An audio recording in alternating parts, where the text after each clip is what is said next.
कच्चे तेल के बड़े निर्यातक देश सऊदी अरब ने जुलाई से क्रूड ऑयल के रोजाना उत्पादन में 10 लाख बैरल कटौती का फैसला किया है। रविवार को तेल उत्पादक देशों के संगठन ओपेक प्लस की बैठक के बाद सऊदी अरब ने तेल उत्पादन घटाने की घोषणा की है। लंबे समय से कच्चे तेल के भाव पर दबाव बना हुआ है।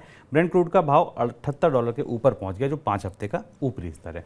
सर, क्या हुआ इस बैठक में? ओपेक की बैठक में इस बार कुछ खास हुआ। जिस बात की संभावना थी, हम लोगों ने चर्चा भी की थी कि ओपेक की बैठक में कच्चे तेल के उत्पादन में कटौती के लक्ष्य में और उत्पादन में कटौती का फैसला किया जाएगा, क्योंकि कच्चे तेल की कीमतें $75 से नीचे आ गई और प्रमुख देशों को अपनी कीमतों को ऊपर रखने की ज़रूरत है। पर हुआ कुछ बड़ा दिलचस्प। हुआ ये कि ओपेक देशों में की इस बैठक के बाद सऊदी अरब ने अपनी तरफ से सुओ मोटो अपने उत्पादन में 1 मिलियन बैरल पर डे की कटौती अगले महीने से शुरू कर दी। यानी 1 जुलाई से सऊदी अरब अपने उत्पादन में 1 मिलियन बैरल पर डे की कटौती करेगा। सऊदी अरब ओपेक का सबसे बड़ा प्रोड्यूसर भी है और स्विंग प्रोड्यूसर भी है। उसके पास सुविधा है कि कच्चे तेल के उत्पादन में वो कमी या बढ़ोतरी बहुत तेजी से कर सकता है।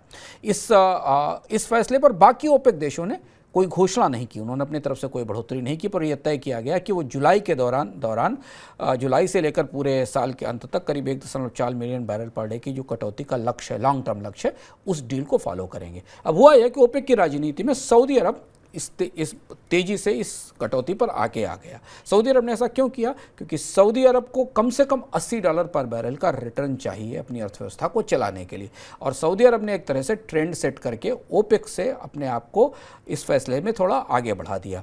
दिलचस्प चर्चाएं हुई इसके अंदर, जो बाद में रिपोर्ट हुई और पता चला। सऊदी अरब ने कहा कि हम अपनी तरफ से ज़्यादा डीप प्रोडक्शन का कट का रिस्क ले रहे हैं या आगे ले जा रहे हैं, जिससे कि बाकी देश जो ओपेक के हैं वो अपने वादे पूरे कर सकें। वो इस वादे का जिक्र कर रहे थे कि ओपेक की पिछली बैठक में ओपेक के सदस्य देशों ने अपने उत्पादन कटौती का फैसला किया था, जिसमें कई देशों ने उसे लागू नहीं किया। रूस को लेकर खासतौर पर काफ़ी सवाल उठे, क्योंकि रूस ने अपने उत्पादन में कमी नहीं की थी। इधर दूसरी तरफ यूनाइटेड अरब अमीरात ने को अपना उत्पादन बढ़ाने की भी छूट दी गई है, 2 लाख बैरल पर डे के आसपास। दूसरा ये कि कई सारे देश जिन्होंने अपने उत्पादन का कोटा एडजस्ट नहीं किया था, वो अपने उत्पादन में कमी बेशी करके कोटे को एडजस्ट करेंगे। लेकिन फिलहाल सऊदी अरब ने कच्चे तेल के उत्पादन में कटौती करके कीमतों में जो गिरावट थी उसे थामने का संकेत तो दे ही दिया, और कीमतें थोड़ा ऊपर जाती दिखाई भी दे रही हैं, $78 के आसपास। आगे सर क्या संभावना बनती दिख रही है, और भारत पर इसका क्या असर होगा? इसकी कटौती के बाद हमें 2 संकेत मिले एजेंसियों ने अब इस साल फिर अपने 90 से $100 प्रति बैरल के तेल की कीमतों की संभावना जाहिर करनी शुरू कर दी।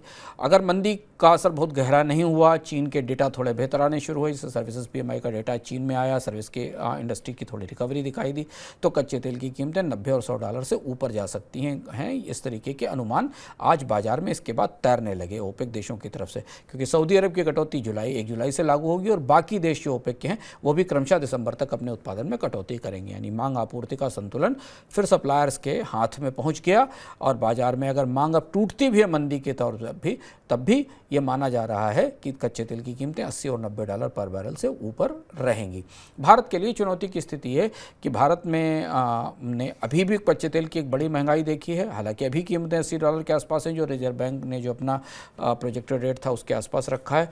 लेकिन अगर $90 के आसपास की कीमतें होती हैं और थोड़ा सा भी चीन की अर्थव्यवस्था में अगर तेज डिमांड दिखाई देती है, या यूरोप में जितनी गहरी मंदी उसकी संभावना नहीं दिखाई देती, तो फिर कच्चे तेल की कीमतों का असर भारतीय अर्थव्यवस्था पर गहराई से पड़ेगा।